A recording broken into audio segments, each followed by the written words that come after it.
What's going on, Dungeon Masters and Adventurer types alike? Today I'm going to be prepping for a session, and the reason that I'm making this video to show you how I prep is because I just made a video on how to prepare sessions using a 3-act narrative, the classic storytelling techniques, and in that video, go ahead and check it out, I explained why I do this, when it's appropriate to do it, when it's inappropriate to do it, but I didn't really get down into the nitty-gritty and show you guys exactly my process. So I figured what better chance than you to see me do it right here, right now with my current campaign. So to anyone who's a current member of this game, spoilers coming ahead, please turn this video off, otherwise I may have to total party kill everyone next session. You're watching The Dungeon Geek.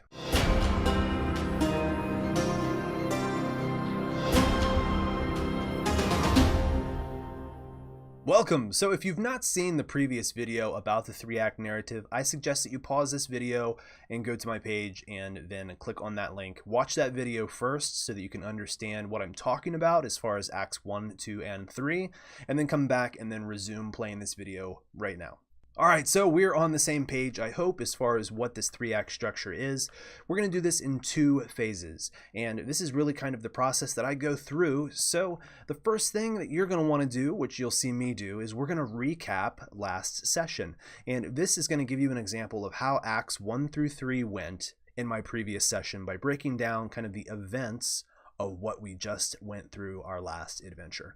Alright, so in Act 1 of last session, the party ended up leaving the dungeon. It was an elemental dungeon. All the denizens had kind of the place locked up. They began to return to their home plane. They then made it back to their airship, and some of the NPCs that are part of the group traveling, like an Aarakocra princess and prince, was met by some otherworldly outsiders, and then they ended up leaving the party. And then the main NPC then started to explain some other plot points to the party about where their next main storyline objective is going to be at. And so then the group decided to take action, and the action they decided to take at the end of Act 1 was they wanted to return to the port city so that they can sell several months worth of stuff that they had been collecting off of the airship that they now have. So Act 1 was over. Act 2 begins. There is overland travel that takes place. There's some dice rolls that are made to, explain watches and, how well they travel, how quickly they travel. And then they come across a curious landmark. And so they had the option to stop here, and they did. And so they ended up laying siege to what ended up being a terrafolk nest. And inside this nest, they found a hostage who they freed. And then this new NPC, which they rescued, offered an additional subplot to the group. And they said, well, maybe next time we're going to continue on to the city. And so here's where the whole 3-act structure kind of suffered in this last session, is that they returned to the port city. And then we spent 1.5 hours inside the city RPing and doing number crunching and doing all kinds of equipment management. So there really wasn't a climax in this structure. So again, this is a good example of how the 3-act structure doesn't necessarily need to be completely ironclad. Sometimes there's just not room for a climax in the session as far as a big boss fight or something crazy happening. But we had a good time RPing inside the city. I had some fun making some new merchants for them to deal with, and there were some interesting encounters there.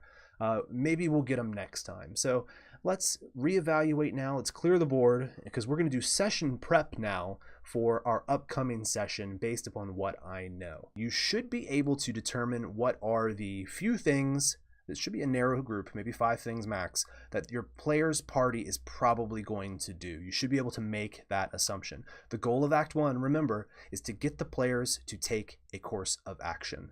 So in the beginning, I know there's one thing that I'm going to be doing. I'm going to have an out-of-sorts NPC, somebody who's not directly around the party right now, send one of the players a very important message. I believe that this message is going to be so groundbreaking and so important to this one player that he's going to sway the other party members to go and investigate this plot point. The good thing about this is that this location that they need to travel to because of this message is en route to the other possible outcomes. So I have a feeling that no matter what action is chosen, travel will take place. They're going to head to this place first, very likely, and then they're going to head to the next place. And the next place is kind of a little bit shady. Is it going to be that they go and visit a clan of dwarves that they found out about in order to investigate the main plot of this adventure, or are they going to take up the NPC that they rescued's offer and go and visit this other village to the south? We'll find out. I'll have plans for both. Either way, once an action has been taken, Act 2 can begin. So in Act 2, there's going to be one big main thing that I know is going to happen, and that is an important enemy from their past is going to make its imminent return and attack the party while they travel. I don't know when this is going to happen, but I plan on having it sprung when it's most dramatic. There's a good chance that they're going to meet with one of the dwarf clans. There's 2 clans. Regardless of which one they meet with, I have both of the NPCs written out in kind of their villages and what they're all about and what their current situations are. So I should be able to RP both pretty easily. Next, there's a good chance that prior to meeting the dwarves, whichever clan they go to, they're going to investigate the location of the NPC's plot message from Act 1, this really big important thing that I'm going to lay on them at the very beginning of the adventure. And that's going to be probably a half-hour worth of an encounter there, because there aren't going to be any bad guys there. The place is probably going to be largely abandoned. They're going to have to comb through it, though, in order to figure out what's going on. And then maybe if they head to the other village, they'll meet with the people there, and that'll be its whole RP experience. And so I'll keep that on the back burner. I highly doubt that that is going to happen and that that's going to be on their list of things to do, because it's just kind of like a one-off side thing, and I don't think it's that important to them. It's important to be able to gauge which of these things is probably the most likely to happen. That way you can spend more time prepping for it. So then Act 2 is going to end. They're going to meet with some NPCs, and then very likely, once they start meeting with dwarves, depending on which clan it is, there's going to be some conflict that unfolds. And they're going to start learning things about the relics that they possess. They're going to start learning things about the dwarf clans that they're engaged with, and they're going to need to make some tough choices. And so, really, I'm going to have to wing that. But I need to know enough about both dwarf clans and enough about their, their relics to be able to explain to them the gravity of the situation so that they can choose what path they want to take and what course of action is going to be most advantageous for them. But then ultimately, I believe that the session is going to end with the players preparing to face evil by going into the next elemental hold. I feel like I can get all of this done in one session. And so what's the climax in the end of Act 2, the beginning of Act 3, the middle of Act 3? What is it? We'll see. It could be the revelation about something that they possess. It could be the revelation about the truth of these dwarf clans and kind of the problems that they're stuck with and facing.